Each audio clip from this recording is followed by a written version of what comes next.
எனக்கு நன்கு தெரிந்தவர், என்னுடைய நண்பர் சபரீசனின்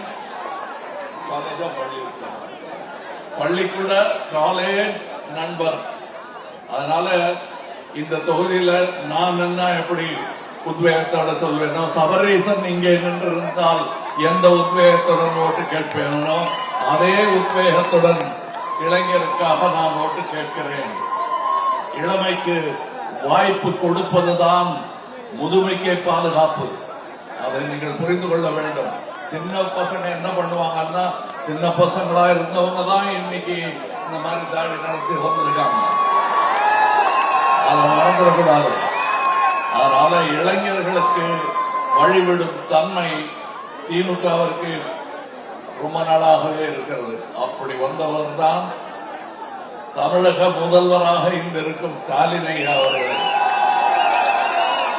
இந்த வயதிற்கு முன்னாடி வந்தவர், அவங்க அப்பா அதுக்கு முன்னாடி வந்துட்டாரு அரசியலுக்கு. அதனால் இளமைக்கு வாய்ப்பு கொடுங்கள் என்பது வெறும் பேச்சல்ல, நிகழ்ந்து கொண்டிருப்பதன் நீட்சி இது. இங்கே இவர் வந்தால் என்னென்ன செய்வார் என்பதற்கு முன்னுதாரணமாக இதுவரை தமிழகத்தில் நடந்திருக்கும் விஷயங்கள் எல்லாமே தெரியும். அது நாட்டுக்கே முன்னுதாரணமாக இருக்கிறது.